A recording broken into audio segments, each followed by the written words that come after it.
A maioria das pessoas ainda acha que a proteína é só para quem quer fazer músculo. E, na verdade, ela é o nutriente que mais te protege do envelhecimento. Eu vou te explicar aqui por quê, pra você entender de uma forma mais estruturada a importância da proteína e como colocá-la de forma adequada e saudável no seu dia a dia. Porque hoje em dia a gente tem muitas informações e tem gente que fala a favor, tem gente que fala contra, tem gente que fala coisas que não são baseadas em evidência.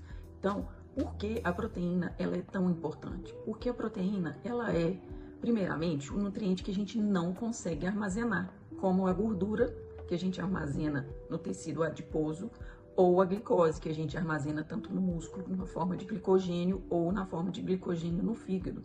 Já a proteína não. Então, se a gente não consome a quantidade adequada, o nosso corpo vai pegar da massa magra que a gente tem normalmente do músculo.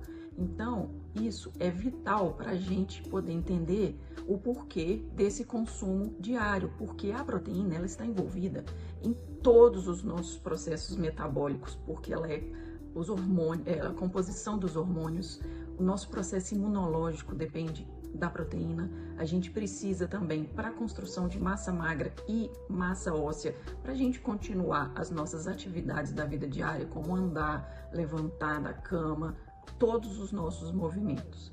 Então, a proteína, ela é essencial ter um consumo diário mínimo, para a gente não ter essa perda. E qual seria esse consumo diário? Na verdade, os estudos mostram que a partir dos 30 anos de idade, a gente começa a ter em torno de 3 a 8% de perda de massa magra, principalmente se essa ingestão não está adequada e principalmente se a pessoa é sedentária. Então, o que se recomenda? Esse processo dessa perda é chamado sarcopenia, que você perde massa muscular e, consequentemente, força. A gente tem que evitar esse processo, porque no envelhecimento, o que a gente menos quer é a perda de massa magra para a gente poder, mais uma vez, falando, poder manter as nossas atividades da vida diária. E qual seria essa recomendação? Atualmente, os estudos recomendam uma dose diária de 1,2 a 1,6 gramas por quilo de peso por dia. Antigamente, e várias referências vocês podem achar aí, que fala 0,8 gramas, mas essa referência, além dela já está ultrapassada, a base de cálculo dela era simplesmente na quantidade que a gente eliminava pela urina. Só que percebe-se hoje que a proteína ela tem um gasto ou uma eliminação de outras formas. Então, a quantidade mínima que a maioria dos estudos recentes mostram para a gente não ter perda muscular é 1,2 gramas. Então, por que 1,6? Porque é o seguinte, porque 1,2 é para pessoa que não executa atividade. Então, como eu venho falando aqui da importância da atividade física, eu já imagino que todo mundo, ou grande parte, já está começando a colocar uma atividade física na rotina. Mas mesmo quem não está, se a gente partir do princípio que o número é 1,6 gramas por quilo, o dia que a gente não consegue, porque a nossa alimentação ela é variável, a gente não come a mesma coisa todo dia. Quando a gente não consegue e consome menos, porque também tem viagens, tem festas e acaba que a gente não consegue manter essa quantidade todo dia, pelo menos ela fica ali mais perto do 1,2. E como que eu faço esse cálculo?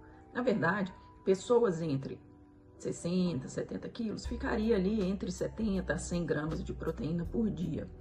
E como ela deve ser ingerida? Não é tudo de uma vez.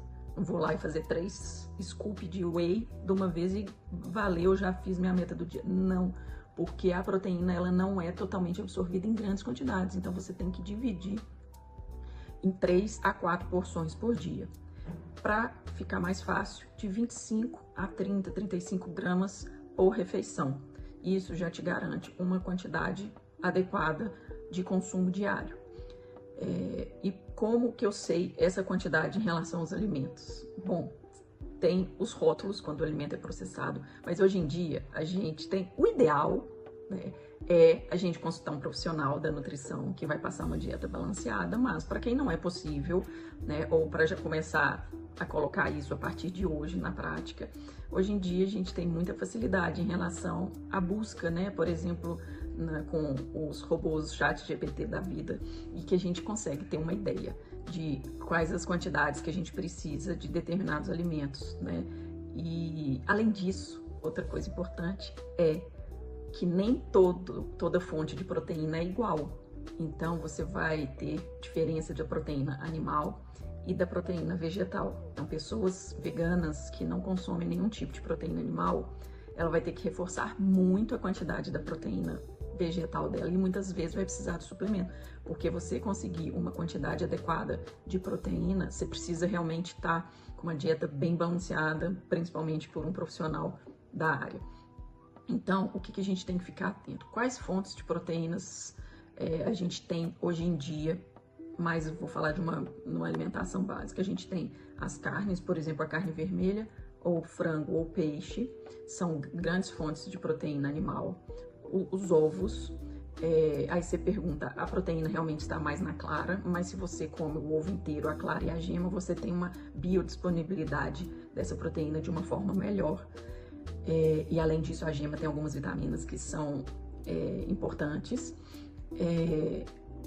E quem consome proteína vegetal, a gente vai ter principais fontes. As leguminosas, que são os feijões, as ervilhas, grão de bico, lentilha, alguns grãos integrais, alguns legumes, alguns vegetais. Então, é importante ter essa ideia do consumo da proteína em porções distribuídas ao longo do dia, tá? Então aqui, se vocês quiserem mais para frente, eu posso detalhar, vocês me falam aí nos comentários o quão detalhado que vocês querem. Se vocês quiserem, eu posso, né, quem quiser, eu posso passar a minha rotina para poder ter esse consumo adequado, além do que eu faço muita atividade, inclusive atividade de força, atividade aeróbica, e então eu preciso de um consumo. Além disso, tem questões da idade, tem questões hormonais da mulher, então são vários detalhes. Então aqui eu dei uma pincelada geral para você ter a ideia da importância da proteína na alimentação e com dados que eu, né, resumi para você entender. Quem quiser também me coloca aí, eu vou colocar algumas fontes aqui na descrição que são referência, e também vou colocar 2 podcasts que são de especialistas e que são podcasts que falam disso em inglês. É um pouco mais científico, mas quem quiser ter esse acesso, vou colocar aqui também, tá? Então, o resumo é: não negligencie a proteína na sua alimentação. Às vezes a gente preocupa muito com carboidrato, gordura e esquece a proteína. Então, se você tiver que preocupar com algum nutriente na sua alimentação, pense na proteína, porque é ela que vai te proteger de um envelhecimento com perdas funcionais importantes. Perdas funcionais no nível de deambular, que é andar, de levantar da cama, e questão imunológica importantíssima, que combate várias doenças cardiovasculares, inclusive o risco de desenvolvimento de câncer. Então, vamos ficar atento na nossa alimentação. Coloque aqui alguma coisa que você não entendeu, ficou na dúvida, que a gente esclarece num próximo vídeo. E se você achou que isso faz sentido e sabe de alguém que não preocupa muito com proteína na alimentação, encaminhe esse vídeo, compartilha, porque esse alerta a gente precisa passar para o maior número de pessoas, porque as informações estão muito truncadas nas redes sociais e fica a dúvida se consome ou não. Uma especial atenção se você tem uma doença renal, consulte o seu nefrologista para ele ajustar essa dose toda que eu falei aqui, tá? Então, quem tem doença renal, essa quantidade ela tem que ser ajustada, tá? Então, fico aqui e aguardo os seus comentários para a gente poder trazer isso, as dúvidas, num próximo vídeo.